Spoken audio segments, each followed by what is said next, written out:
ప్రతి 2 సంవత్సరాలకు ఒకసారి తెలుగుదేశం పార్టీ జరుపుకునే మహానాడు పండుగకు ఈసారి మునుపెన్నడూ లేని విధంగా మాజీ ముఖ్యమంత్రి జగన్ సొంత జిల్లా కడప వేదికైంది. మరోసారి చంద్రబాబు ఆ పార్టీ జాతీయ అధ్యక్షుడిగా ఎంపిక కావడానికి కడపే వేదికైంది. ఆ హోదాలో చంద్రబాబు నాయుడు ప్రసంగించి తెలుగు తమ్ముళ్లలో సరికొత్త జోష్ నింపే ప్రయత్నం చేశారు. మీకు నేనున్నాను, పార్టీ ఉంది, మనం కష్టపడదాం, ప్రజలకు మంచి చేద్దాం అంటూ పార్టీ శ్రేణులకి స్థైర్యాన్ని ఇచ్చారు. నారా లోకేష్ మహానాడులో కలివిడిగా తిరుగుతూ అందరితో మాట్లాడుతూ సీనియర్ నాయకులను గౌరవిస్తూ సెంటర్ ఆఫ్ అట్రాక్షన్గా కనిపించారు. ఎక్కడా తారతమ్య భేదాలు ప్రదర్శించకుండా అవకాశం దొరికిన మేరకు అందరితో ముచ్చటిస్తూ అలరించారు. మీడియా పాయింట్లో సైతం ఆయన మాట్లాడేందుకు వేదికపై కూర్చుంటారని మీడియా ప్రతినిధులు భావించారు.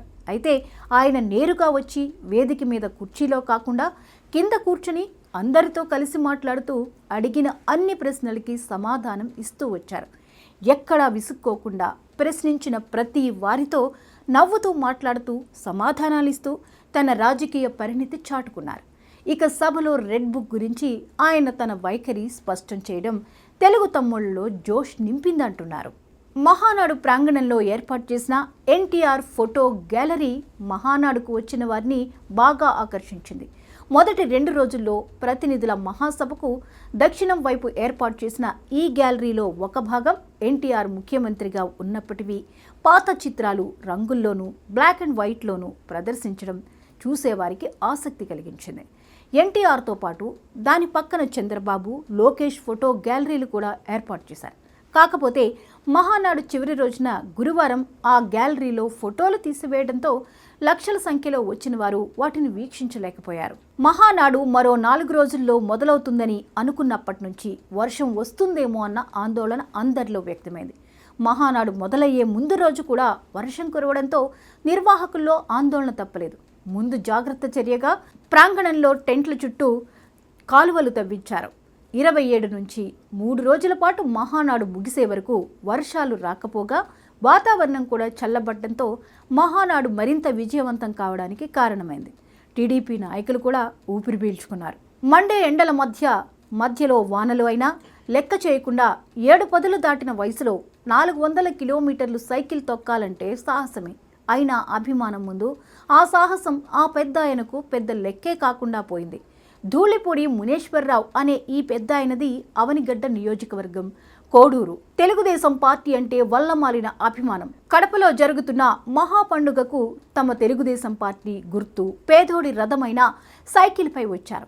ఈయనకు టీడీపీ అంటే వీరాభిమానం. 400 కిలోమీటర్లు సైకిల్పై వచ్చిన ఈ పెద్ద ఆయన గురించి చంద్రబాబు దృష్టికి వెళ్లడంతో చంద్రబాబు ఆయన్ను వేదికపైకి పిలిచి అందరికీ చూపిస్తూ స్ఫూర్తిదాత అంటూ కితాబిచ్చి అభినందించారు.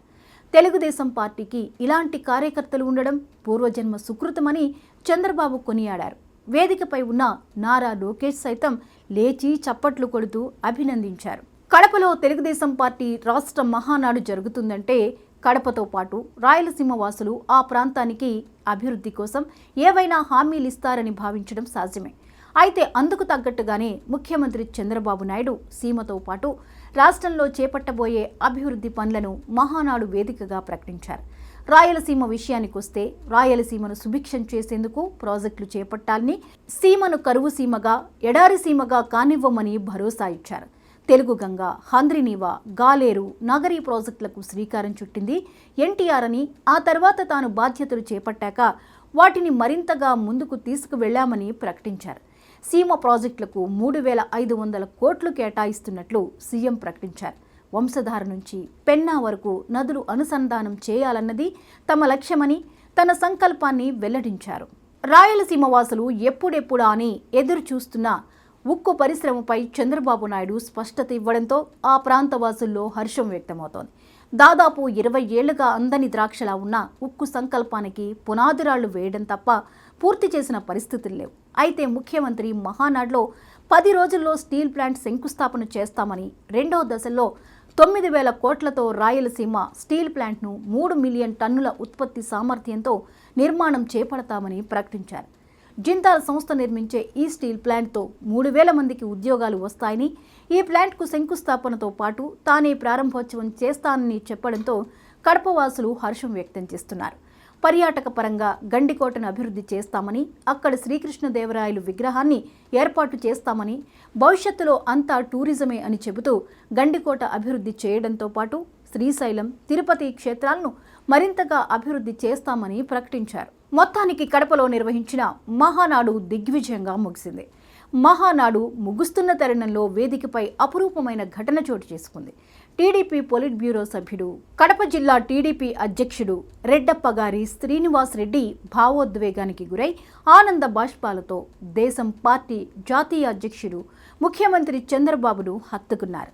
వేదికపై ఉన్న చంద్రబాబును కలుసుకుని భావోద్వేగంతో కొద్దిసేపు ఏం మాట్లాడలేకపోయారు. చంద్రబాబు శ్రీనివాసరెడ్డి భుజం తట్టారు. కడపలో రాష్ట్ర మహానాడు జరపాలంటే ఆషామాషీ కాదు. అలాంటి కార్యక్రమం విజయవంతం కావడానికి శ్రీనివాసరెడ్డి బాగా కష్టపడ్డారు. కడప ఎమ్మెల్యేగా ఆయన సతీమణి మాధవీరెడ్డి ఉన్నారు. ఈ నేపథ్యంలో శ్రీనివాసరెడ్డి మహానాడు కోసం కష్టపడటం, అది ఊహకు మించి విజయవంతం కావడంతో భావోద్వేగాన్ని ఆపుకోలేక చంద్రబాబును హత్తుకోవడం, సీఎం ఆయన్ని అభినందించడం ప్రత్యేకంగా నిలిచింది.